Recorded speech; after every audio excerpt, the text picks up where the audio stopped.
people in the waiting room, so we're just letting them in. So do bear with us a few more moments and then we will kick off and get started. But we're excited to see everyone this morning. It's nice to have you all virtually this early this morning. So thank you so much for making the time to come on into the virtual Zoom room. It's a bit different to doing it in person, isn't it? There's no free coffee and free pastries. Sorry about that. But hopefully we'll be able to have a good update anyway. So I'm just going to give it a couple more moments because there's a few more people in the waiting room and then we will get started. But for those of you that have just joined, thanks so much for joining us. It is lovely to see all your faces. As I've just been saying, you are completely in control of your videos and your microphones and things. So do please mute yourselves at this point just to kind of avoid feedback and all that kind of stuff. And just to reiterate, we are being recorded and we will be going live on YouTube. So if you don't want your faces this early in the morning on streaming on YouTube or being recorded, then do turn your cameras off and keep yourself on mute. And then hopefully all that will be seen by the wider world will be a black screen with your name and nothing more incriminating than that. So all right, I'm going to kick us off. I think we've got quite a few people in the room already, so it's lovely to see your faces. Thank you so much for joining us this morning. This Bristol Housing Festival quarterly, we have the lovely Phil Stott joining us. Give us a wave, Phil. Wonderful, and he's going to be taking over from Jez and I shortly to tell us a little bit more about a project he's been working on with us. In fact, he is the project lead for the Innovate UK project, and he's going to talk a little bit about that and the CMM, which is I'll let Phil explain it further, but there's the kind of one of the outputs of the project is constructing modern methods, CMM, and so Phil's going to take us through that a little bit more later. But for now, we're going to start with a kind of just an update from the Bristol Housing Festival. So over the last quarter, there's been quite a lot of various different things going on, which has been quite fun. Our last quarterly, if you came to it, if you were able to be part of it, was at the Expo, the 2020 Expo back in October. And actually, like I said, there's been quite a lot going on since then. So we were delighted by the Expo back in October to say thank you so much to any of you and every one of you that came to various different events for the Expo back in October. We had 3 weeks of virtual events and interviews and things like that. And that is all available. That is all available online on our YouTube channel. So if you did miss any of the events and wanted to catch up on what happened there, you can find it all on our YouTube channel and on our website as well. So do have a little look at that. For 2021, we were hoping to do another physical event, but I think what we're starting to head towards now is another virtual event with potentially a couple of in-person, smaller physical events if possible, but we'll play that by ear depending on the situation at the time. But we would love to hear from you. One of the kind of things that we're really looking to do as the Bristol Housing Festival is celebrate good news stories, celebrate stories of innovation in housing, of community stories, but just really kind of tell those good news stories. So we would love to hear from anybody on this call and wider if there are stories of innovation that's been successful or even failures, but we've learned loads from it. We'd love to hear from you. So do get in touch and we'd like to kind of follow up that with you. Similarly, as I said, one of the things that we're looking to do is tell the story. So we run a blog every couple of weeks that goes out. You can find it on our website. We've had some really good articles actually over the last few weeks. But again, we're looking to tell stories and celebrate things that are going really well in housing to kind of actually show off what is happening out there that is worth celebrating. So do get in touch. We'd love to hear from you if you've got any particular stories of that. All right, I'm going to hand over to Jez to take us through a couple of project updates. Jez. Yes, good morning, everyone. It's great to sort of have a chance to gather and sort of connect with people, even though it's quite strange in the environment. And just a reminder for some of you who maybe haven't sort of been tracking so close with the Housing Festival, I think just to put it into context, what we're trying to do under the context of a housing festival over 5 years, principally working in Bristol, also really now.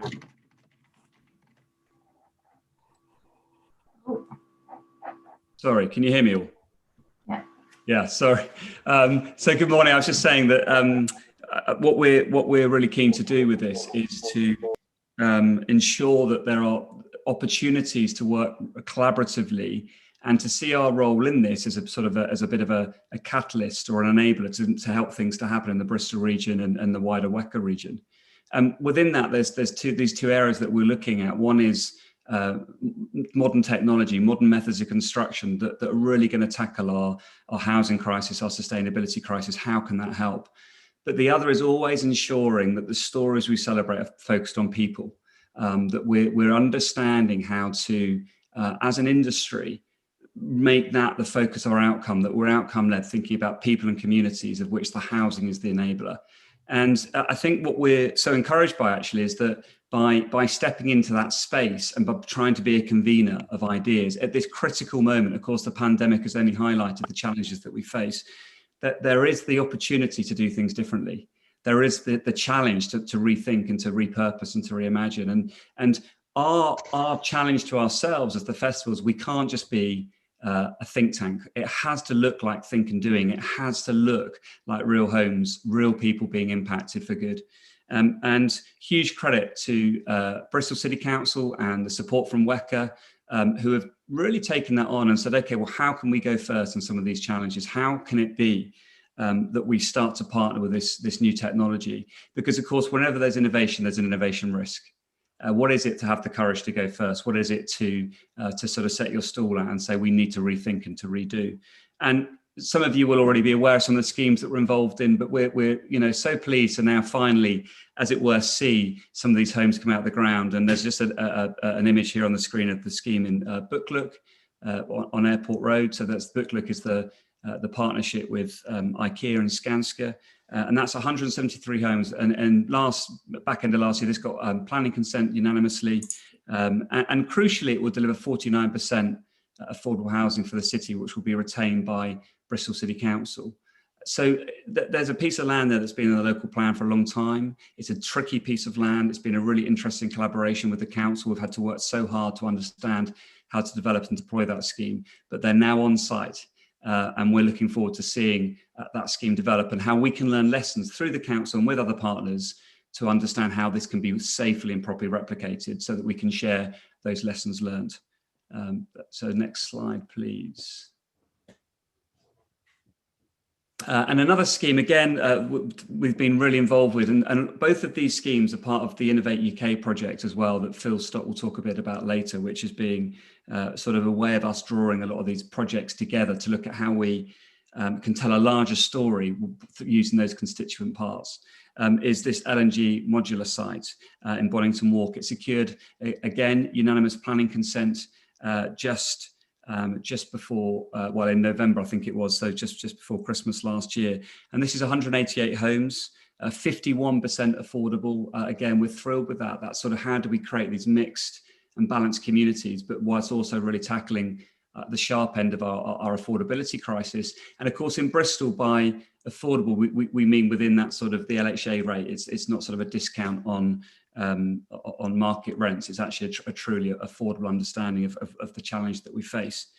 But this site was really complicated, and huge credit and I think a lot of learning about how the partnership with the City Council that actually put in the planning consent, partnering, collaborating with architects to really understand how to make the site work, and partnering with Legal and General Modular to then devise the scheme around the scale, but also some of the standardization that you'll get with volumetric units. So one of the things that's coming out of this is the right partnerships that you need to really understand how to deliver volumetric sites and maximize the opportunity, but also the sustainability of the scheme is very high. And crucially, in a scheme like this, which had a lot of trees, had been left to overgrow, the biodiversity was so important. It's a wildlife corridor. And personally, one of the things I'm most thrilled about at this site was that the scheme offers a 4.5% net biodiversity gain. And I think that's an incredibly important part of our challenge. Our challenge in terms of sustainability is also that biodiversity. So we hope that this scheme, again, LNG now on site, is the sort of opportunity to learn those lessons, share those lessons, and encourage other people to really think about the whole process of how you can partner with these sort of volumetric schemes. So that is on site. and another 51% of those will be HRA homes as well, which is great news. So another site that we're really delighted about is the Hope Rise scheme. So Hope Rise is in St George, which is in the east of the city. And these are 11 Z pods. So we had a Z pod down at the very first expo on Waterfront Square back in October 2018. And as of December last year, these homes were completed and occupied. So this is for us a real example of kind of many of the things that we're about in terms of the collaboration and innovation elements. So there's innovation here in terms of the use of these particular Z pods, but also innovation use in terms of the land use as well. So this is a Bristol City Council car park, and it remains an open public car park. It was really important that that wasn't lost because of the nature of the area, and it's just next to a park that it serves. So these houses are all on stilts above the car park, but it's also a collaboration with the YMCA. So these are housing young people who have been at risk of or in need of emergency accommodation at different points. So it's a really, for us, a really exciting example of lots of different partners coming together to work together to make this happen. But it's now completed, which we're delighted about, as I said, and now occupied. And there's a big mural that's been put up on the gable wall there that you can see. It's quite something. It's worth a view in person if you're ever in that kind of neck of the woods. It's huge and it's really, really stunning. But part of what the Housing Festival is doing is then looking at kind of evaluating and learning from these developments, as Jez says, in terms of capturing those lessons that can be learned in the way that we kind of innovations carried out and the way that people are working together. So as part of this project, we've managed to pull together a lessons learned document, and you can find that on our website. But it sort of documents and takes people through the journey from kind of the conception, the idea of this project, all the way through to its completion in December last year, talking about the different partners, their different roles that they played. And we're going on now to do post-occupancy evaluation work with UWE and with the Centre for Thriving Places as well, to kind of, again, look at how this innovation has worked now that it's in place, now that it's there. How is it working? How is it serving the community that are living there, but also the wider community as well? And we will update that kind of lessons learned report as we go. But if you're interested in learning more about the lessons that we've learned so far from this project, do check out that report online. Worth just saying as well, I see the question that's popped up about how do residents feel about living in a car park. I think the truth is that for a lot of those residents, it's their first secure home, and some of them are at housing risk. So actually, these are zero carbon, low cost, beautiful homes. I think it's also that you won't appreciate from the photo, but actually overlooks St George's Park. So when you're in the house, you've got this incredible view of the park. These are really beautiful homes, and part of the post-occupancy evaluation will be to really understand how that relationship for the people living in the homes works with the car park. So, for a lot of people, they live by roads. Part of the thinking is that actually you've got in a car park less movement, etc. So it's part of the learning that we need to capture and get the residents' feedback about that experience as well. One of the other things for us, again, it's been always about collaboration. How can we collaborate? How can we partner to get things done, to get things to be delivered, as we talked about, in the real world? And it's been a real joy for us developing a good working relationship with Gorham Homes. Gorham are Bristol City Council's housing company, so it's a wholly owned subsidiary of the council, but independent.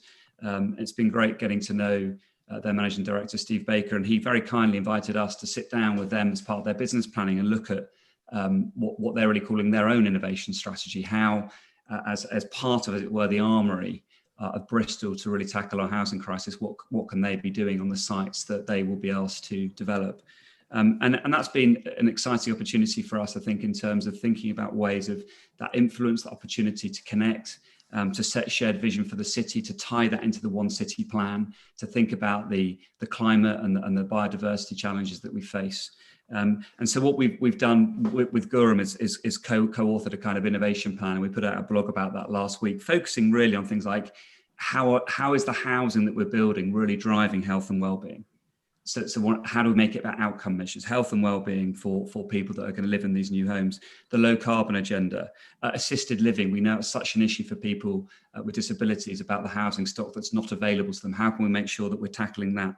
Modern methods is obviously one that we're interested in terms of how can that be part of the solution, and also critically innovation in finance, because the reality is that the cost of building a house is a small part of the cost. The significant part is the land. So how can tenure models and different innovation there start to unlock viability in terms of affordability for people as well? So we're thrilled with that opportunity to work with Gorham, and we'll look forward to sort of sharing outcomes as that develops over the coming weeks and months. It's also important, I think, to talk briefly about Bristol Housing Festival, recognising that one of the challenges that we see with modern methods of construction is that for that industry to move from being a sort of a novelty, but to become more mainstream, is that it has to work on a regional basis. For example, Bristol can't operate just as an island. It needs to be thinking on a sort of industrial strategy level. And it's been a real joy to work with WECA recently. WECA set up a task and finish group to look at MMC. And we're starting to explore with a series of partners around several themes, really. One is how might we start to aggregate land across all of those different authorities, where you can start to really create the pipeline that is needed from the demand-led, driving that innovation, driving that sort of marketplace opportunity. We're also looking at the skills agenda, and Phil might pick up on this a bit later. That's really important, the skills agenda in terms of transitioning to MMC. How can that be supported?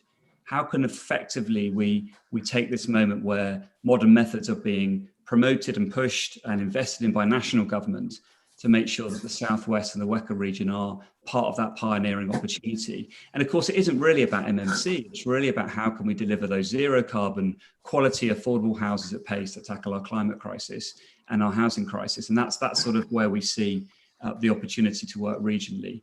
And within that, what we hope to be able to do is talk about and demonstrate an ecosystem that is around inward investment, job creation, tackling the housing crisis, but crucially around allowing us in the Southwest to be seen as a regional centre of excellence for MMC, where we can collaborate, we can share, we can improve the methodologies, and we can actually tackle the challenges that we face. So we hope to be able to talk more about that in the coming months.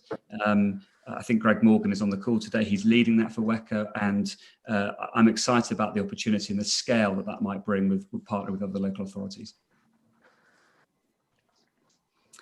And this is another thing that we've connected into. It shows, I think, the breadth of opportunity and convening that we've had the pleasure of taking part in. So the Archbishop of Canterbury launched his own Housing and Communities Commission back a couple of years ago. Marvin Rees, the Mayor of Bristol, was invited to be a commissioner on that report and that commission, which has been meeting now for sort of 18 months. And it's coming to the sharp end of that. So they are due to release their report at the back end of February.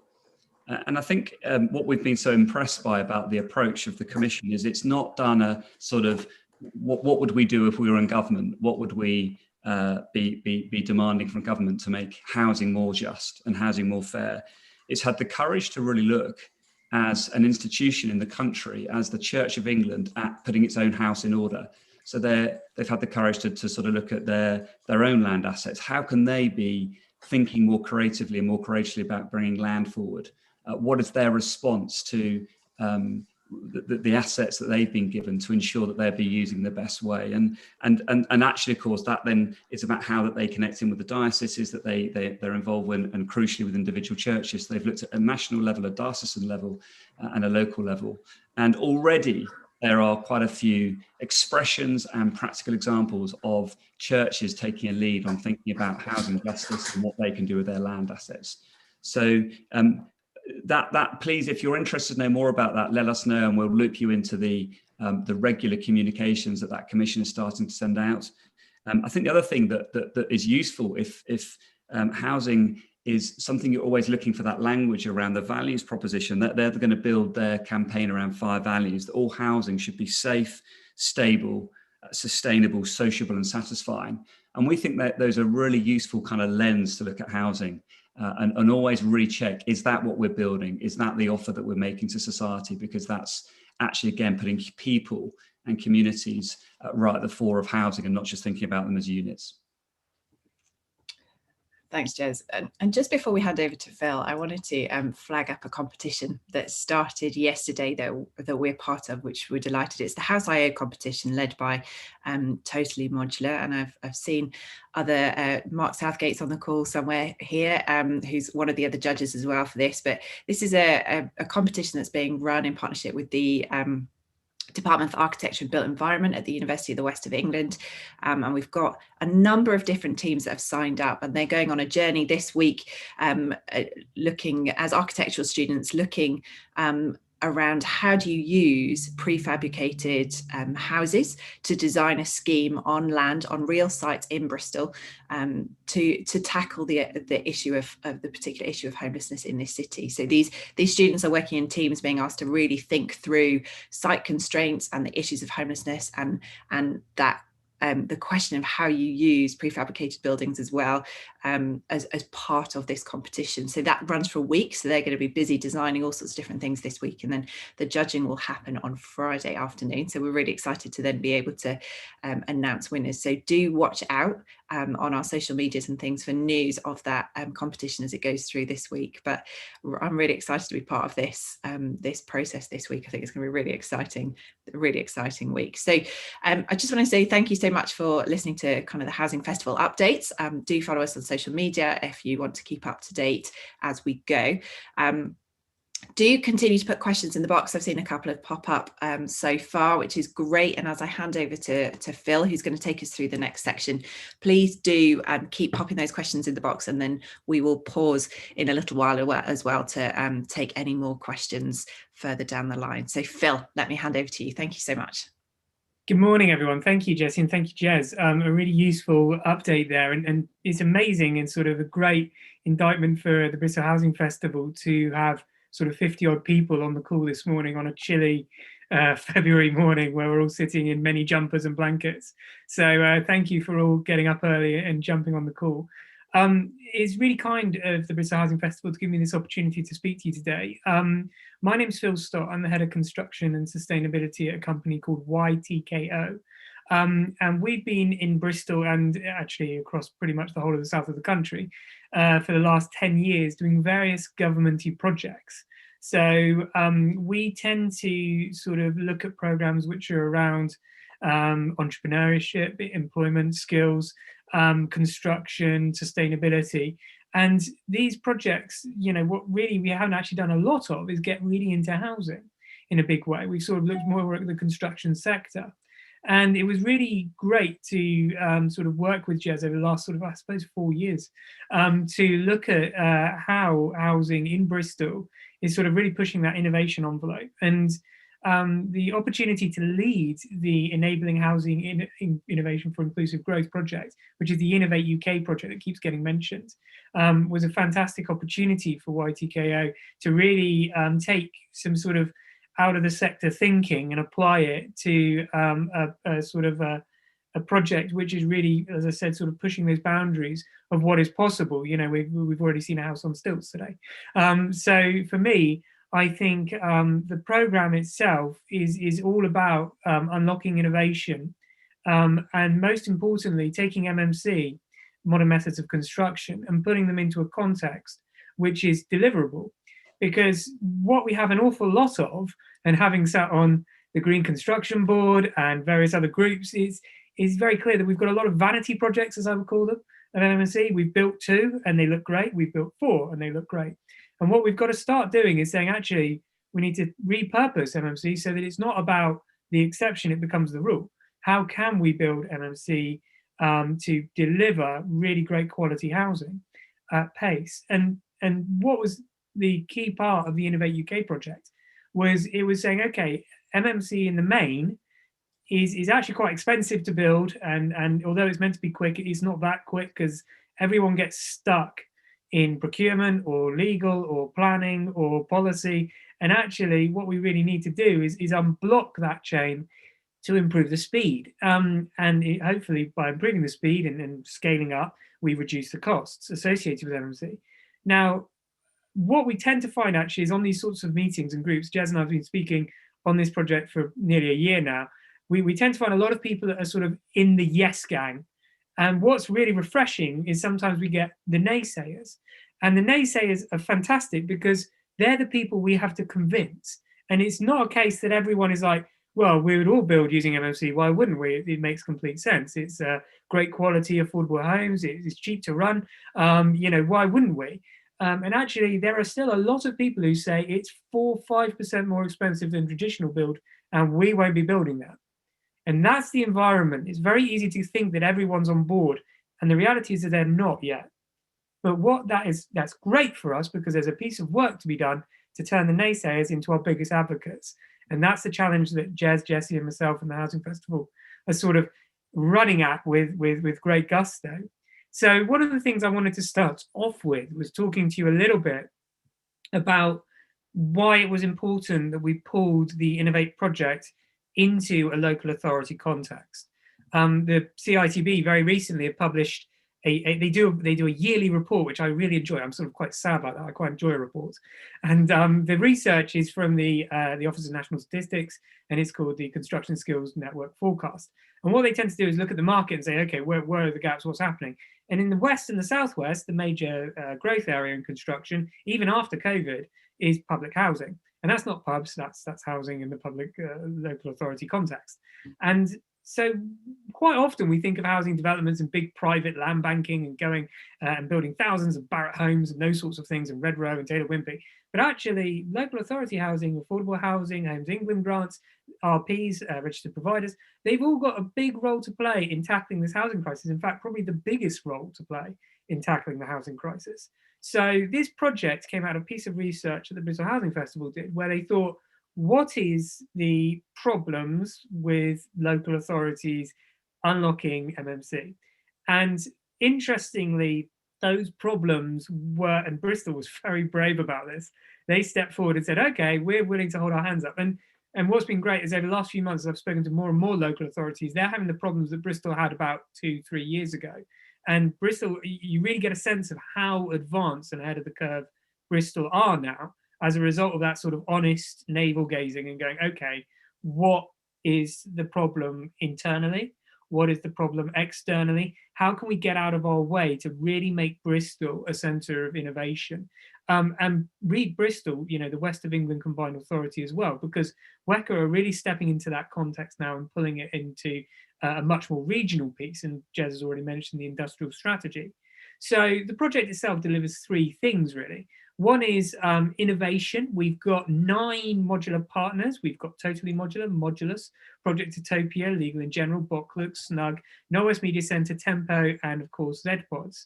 And each of these developers is doing something entirely different way. No one is building houses in the same way, even though they're all modern methods of construction providers, modular housing providers. You've got people there with factories where almost you pour in some sand and cement at the front end and it produces a house at the end of the factory through magic and robots, as far as I can tell. Then you've got people who are developing panels and panelized systems, which are much more sort of flexible and they can fit onto smaller sites and do infill sites or garage sites. You've got local schemes like with Norwest Media Centre and Snug, where they're getting volunteers, they're getting local supply chain involved. They're trialing different methods in order to provide this. And what was really interesting is I thought that given the size of some of the players involved in this project, we would have people going, actually, we're completely fine. This is how we build houses. This is how we develop houses. But what's amazing is as part of this project, they're getting the space and the sort of the safety and the risk assurance from Innovate to be able to build houses in a new way. They're tweaking their processes. They're trialing new stuff.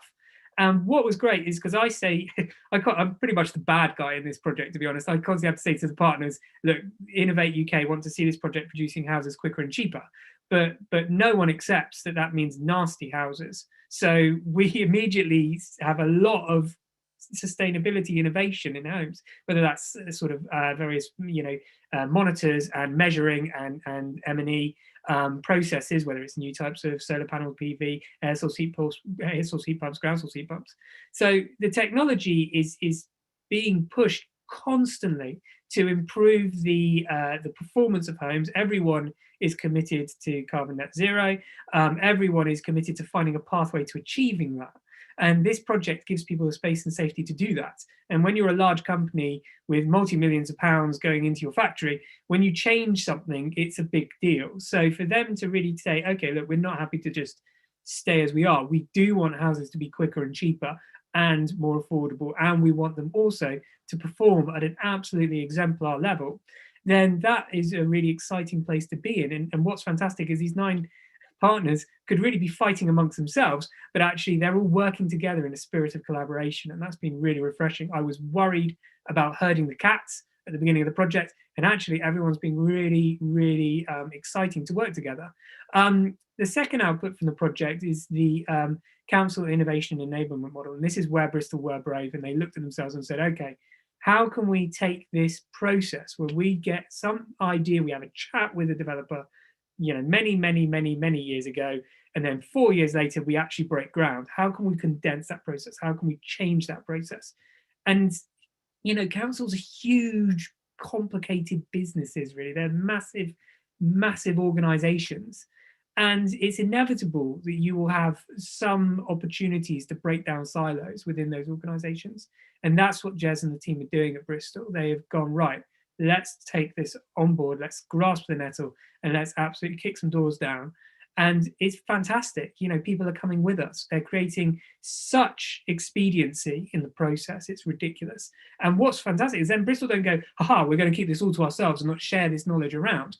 Bristol are like, no, go tell everyone in the land. The only payoff of Bristol for this is that they get an opportunity to tackle their own housing crisis, their own housing waiting lists, and they also get an opportunity to raise the bar and show the art of the possible. And for me, that scale of ambition is huge. And being part of that is, to be honest, it's quite inspiring. And then the third part, which is the bit I really wanted to focus on today, was the optioneering tool. And the optioneering tool is sort of a slightly grand term for a digital, what I like to call it confused.com for housing. So part of the problem, and this is something that a lot of people are doing similar stuff all around the UK, but they're not really grasping the actual nub of the issue. We went and spoke to all the different stakeholders in Bristol, all the different planning, policy, legal, procurement. We went and had many meetings, many workshops. And what became really clear is that actually what they need from the MMC marketplace is to understand, number one, what sort of MMC typology sounds great. They need to understand what that data means in terms of performance, in terms of the feasibility and viability of a site. They needed to understand how the opportunities to develop great sort of housing structures and plans and processes can be expedited through decision-making pathways. Basically, how can we get to the right decision quicker? And then how can that decision stand up to, completely right procurement and legal challenges? So for us, it was about saying, let's get the glossy brochures that all of the MMC providers offer off the table, and let's look at some core data. And immediately I realized it was very hard to compare a full volumetric automated MMC system with a small local modular factory. So it was all about trying to find points of comparison that people wanted to make decisions based on. And that, it sounds like a really complicated way, but if you imagine when you're buying car insurance or you're buying home insurance, you would jump on the website, you would put in your details, and then it would come out with a list of providers that might meet your spec. Then that is a really sort of simple idea, but what's key is it pulls data into a common comparison situation. Whilst we quite often are saying, well, you can't possibly compare one provider with another, we're saying, actually, yes, you can. And therefore, I became the least popular person in the world, because I went to all of these MMC providers and said to them, right, guys, we don't want, no, don't try and sell me a unit. I want to ask you about something that you don't want to talk about. And in fairness to the MMC providers, they could have at that point kicked me out the door, but they didn't. And they were very kind. And they decided to actually try and work with us again in that spirit of collaboration, because everyone realizes that this marketplace, this way of building is, as I said, it's difficult, not just for Bristol, who are putting tons of effort and resource into trying to get it to work, but let alone those local authorities who've just gone, I don't want to do it. I don't want to do it, it's too difficult. And I think that by taking that on board and unlocking this local authority market, and local authority, read RP, read Homes England, Homes West, can we find a way to then give scale to this thing so it doesn't become that vanity project, so it does become exciting. This Innovate UK fund is fantastic, not just because it gives you a bit of freedom to try stuff, but it also gives you the opportunity to make commercial cash. As someone who's done an awful lot of public sector projects in the past, quite often they say the IP sits with the funder. You don't get to go and sell this gear. You're doing something almost for the good of the fund itself. And with Innovate, they're saying, no, you go sell this, you go make a commercial model, you go make this thing sell. Because if it's not sustainable in the sense that it can continue without Innovate UK funding, we literally are rearranging some deck chairs and then going away and thinking we've changed the world. And we haven't. We have done nothing if it's not able to pay for itself and it's not able to be sustainable over 10, 20, 30 years. So for me, a major part of this was the commercialization of this. And we're working with some very exciting partners on how we can take this sort of confused.comming and then plug it into a procurement mechanism to allow the council to legally and robustly procure individuals based on specs that they've built themselves through the model. So it's really exciting because I don't think anyone's really got over the challenge of procurement in a way that everyone feels is the absolute quick and easy one-stop shop way. It usually involves a lot of consultants. It usually involves a lot of people who have to have a lot of meetings and draft a lot of papers. And actually what we wanted to do was take all of that headache and that legwork out of it and make it sort of almost a one-stop shop. So we're working with some very exciting partners to do that. And that led to the launch of the CMM brand, which is Constructing Modern Methods. And that's the commercial sort of brand that everything will sit under. We will take the best sort of learning and knowledge share and resources that come out of the council innovation and enablement model. We will take the optioneering tool. And what we're doing at the moment is really putting the call out. If I had one ask of everyone on the group today, please, if you're thinking of doing 1, 2, a whole house element, whatever you are, please get in touch with CMM. We are building a database so that we've got a really comprehensive picture of this, of the MMC marketplace for the local authorities. We're also working with local authorities, RPs, housing associations, Homes West, Homes England, in order to try and get this other side of the project, the users of the optioneering tool, and engage them and take them through this journey. The whole hope is that it, I mean, Jez will say, they've been working on this for 5 years with Bristol. The hope is it won't necessarily take 5 years with new local authorities. We should try and close that down into hopefully, a little bit of a culture change program and then a jump into the optioneering tool.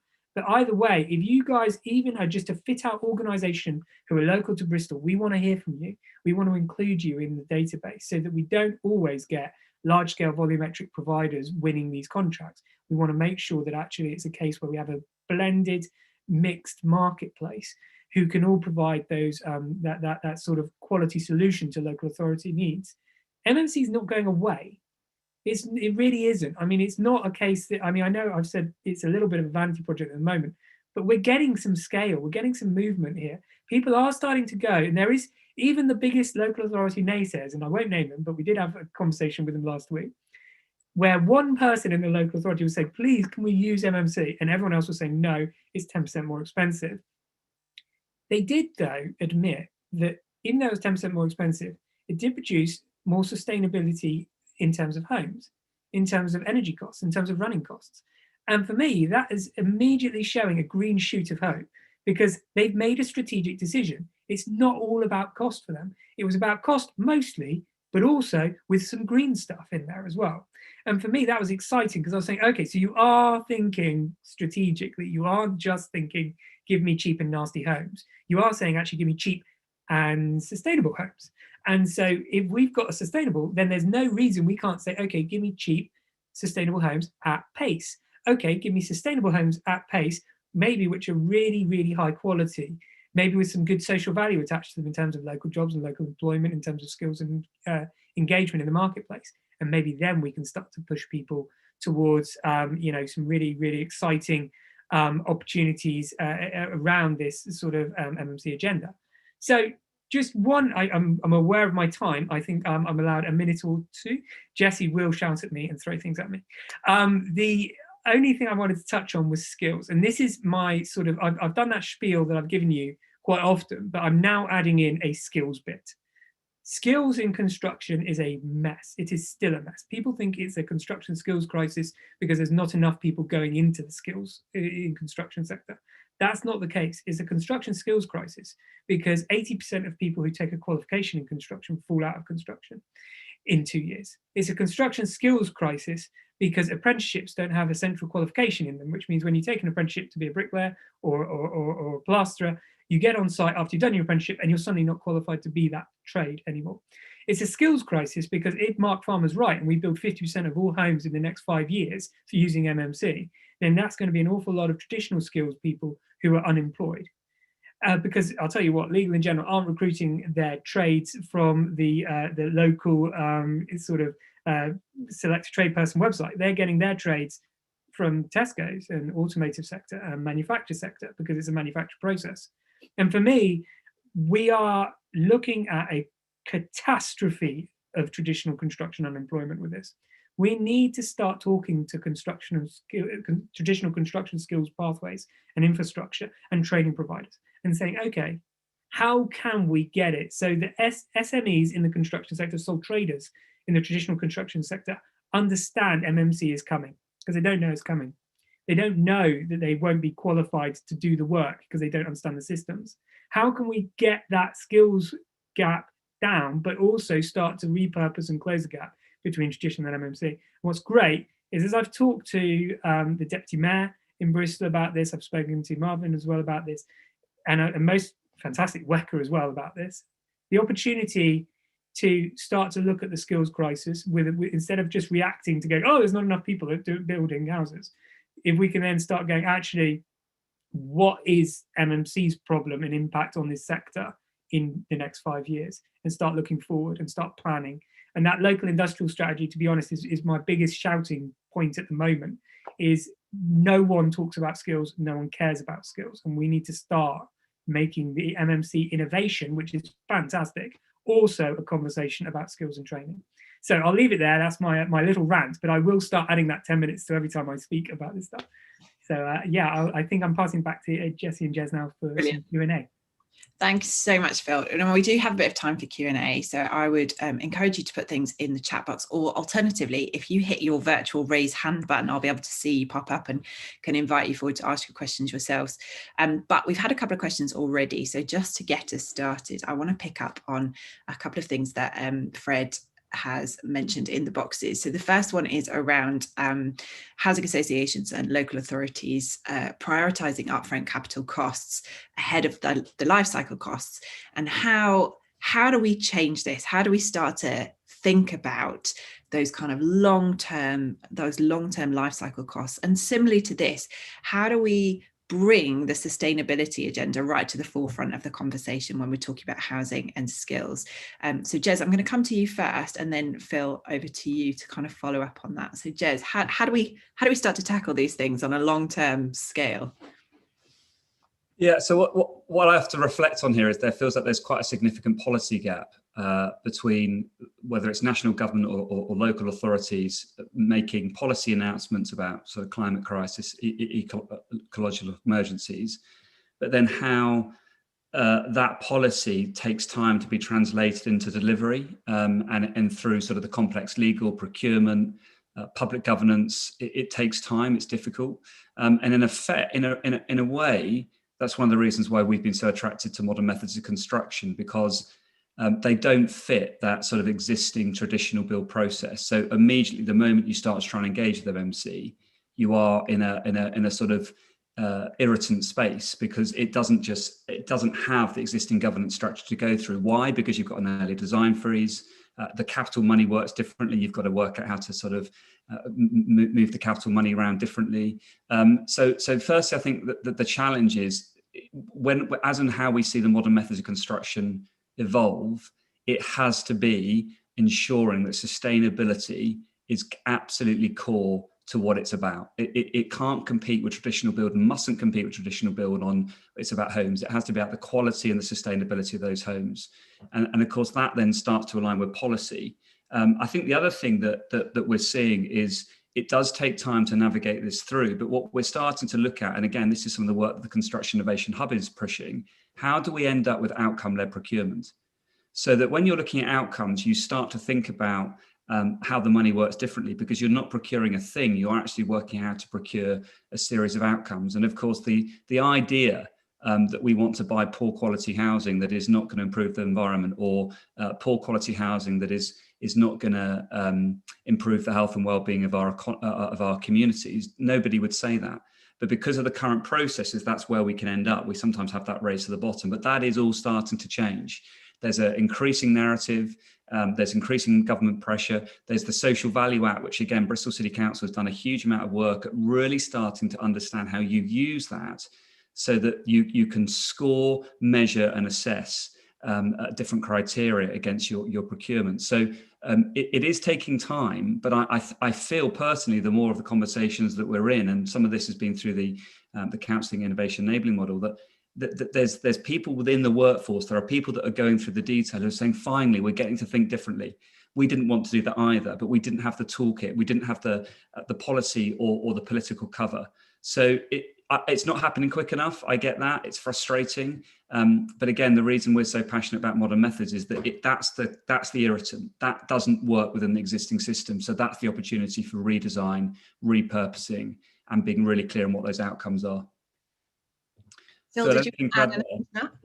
Yeah, I mean, I think Jez is entirely right there, and I'll maybe take a slightly left field view, which is I think sustainability is having its day, and I think we've had a few false dawns. I've worked in national government under the coalition government, and there was, the Hugger Husky type feel, but it was very much sort of window dressing sustainability. It wasn't really taking it and having a plan. And there's some legally binding targets now, and Bristol's raised the bar with a 2030 commitment. And I think for us, this sort of sustainability agenda is crucial, and we're seeing it happening now, which is quite exciting actually, because it's one of those things that sustainability doesn't pay.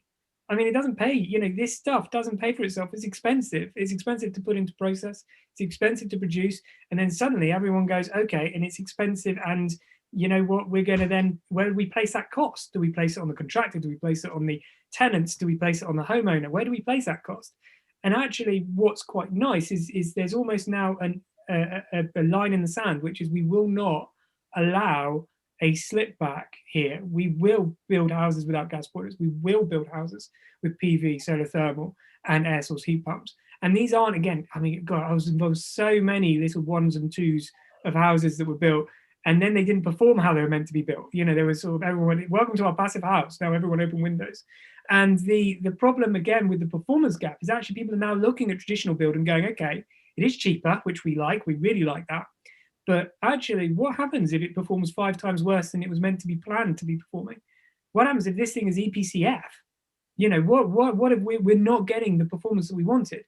That is probably one of the few areas where MMC has a real trump card to play, because there's not as many gaps and joins and things that can go wrong on site. In theory, it should perform how it's designed. And that's what's great, is because unfortunately, all these great things always start with really boring research. And I think there's a piece of work to be done as part of the Innovate UK project, which will be to research and look into housing. So it's not a cost of construction conversation. It's a cost of construction plus cost of maintenance, plus cost of whole life disposal of resources, plus a cost of actually how much does it cost to run every year. And looking at all of these costs together, then what is the comparison? And for me, that is a massive shifting of goalposts. We want to take it out of we've built the thing, everyone high five, and here's the bill, to actually look at it going, okay, we built the thing, and then maintenance come along and go, oh my God, the thing leaks, it's got mold, it doesn't perform how it was meant to. And suddenly the annual running cost is 1,800 quid a year instead of £800 a year. And I think these are some of the costs that we're going to pull and show to the local authorities and really scare them. So Phil, just kind of tenuously linking on from that, a question here specifically around the tool and kind of CMM, but as that is being pulled together and built and you're doing the kind of research around building that tool, there's a question around particularly around collating information about providers and thinking about procurement.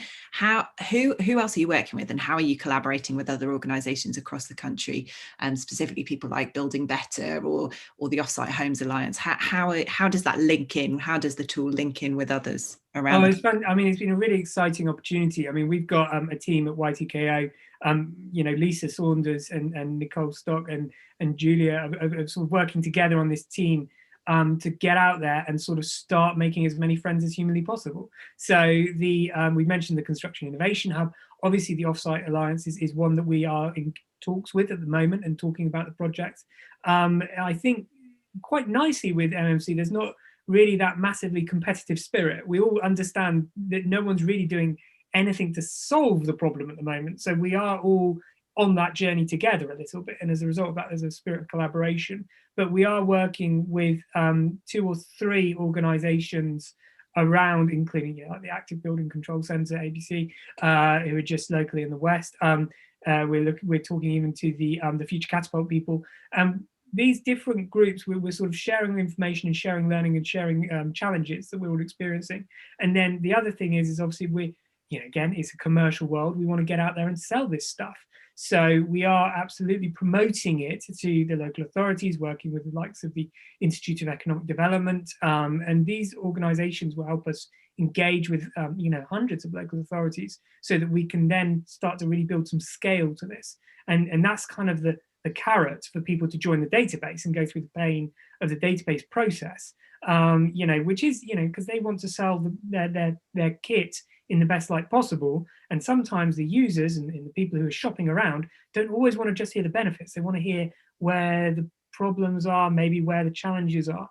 And so we then try and get that data out. But on the upside, you get an opportunity to shop a market and sell your gear to a much bigger market. So yeah, we're being very popular at the moment, and over the next sort of 5-6 months, you will see a lot of us, and hopefully less of my face, at these events and webinars where we're talking and promoting this product to partners. And like I said, we're not fussy. If you think you can be involved, I've seen a few people asking for my details already on the chat. We'll absolutely share it and we'll have a chat. Brilliant. Thanks so much, Phil. So now to give slightly broader view of different things. There's a question here around co-housing, and Jez, I wondered if you would speak just to kind of more of the broader ambitions and aims of the Bristol Housing Festival, thinking through some of the kind of things that are coming up in the future and in the pipeline, exploring other types of innovation. So yes, it's the modern methods of construction, but the other things that we're trying to kind of address in that, and particularly kind of referencing the co-housing question just there. Yeah, happy to. So co-housing is something that's very close to our hearts, because I talked about at the beginning that one of the things that we really want to look at is creating these healthy and resilient communities. Putting people into community is so much a part of the purpose of housing, and for some, co-housing could be a really attractive model. So we're exploring that. When we're working with the council, we've got to be careful about taking on too much innovation in one hit, because there's a limited bandwidth, understandably and rightly. But for example, with Z-Pods, one of the stories there was how the council gave permission to work with the YMCA. And so of those 11 homes, the YMCA was actually able to work with some of their young people in the housing crisis who would have been at risk of homelessness, that they had relationships with, and put them into those homes. And then a number of people came from the situation where they were on the housing waiting list. And then 2 additional homes were actually recruited through the council and the YMCA, working with them to support them to put these what we call community builders, who are young people, normally key workers, I think. But the idea was that they would pay a slightly discounted rent in response for taking responsibility, like a civic responsibility, to help create community. So it's a sort of not formal co-housing, but it was with a real look at how do we create environments where people are known, valued, seen, supported, and that becomes a sort of their community of support. And some of the post-occupancy evaluation that we will do on that scheme will be very much looking at that model, and other local authorities are interested if that can be a successful model of transitioning people out of housing crisis into more stable environments. Some of the other innovations that we're looking at, things like intergenerational models. So, designing houses that with their accessibility issues and the rest of it, that we have the ability to really work with people and move people around, but to convene in an area that is specific, looking at an intergenerational model. And that's something we're looking at, one of the schemes coming out in Innovate at the moment. And I think the other thing to mention within the innovation side of this is this ability to work, particularly with the council, to say, well, who is the housing for, and how does that stakeholder group get involved much earlier in the housing, whether it's a co-housing scheme or it's a move on accommodate, whatever it might be. How does that group get involved much earlier so that their needs, their hopes for homes is better understood and built into the scheme? Because too often, I suspect what we end up with is a sort of the consultation comes later when the scheme is quite developed, but how can we bring them in so there's a sense of making sure the right voices around the table at that design phase? And of course, with MMC, that design phase happens earlier. So co-housing is something very much we're looking at.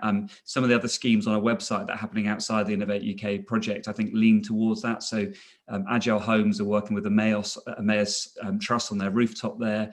And that's very much a kind of mission around a sort of co-housing model. And we're also working with Trinity College. We launched a design competition with them on our website. And again, that's for students, but also with a view of how they might work with the city to house other people in housing crisis and bring them into a sort of community. So it's very much part of the story we're keen to tell.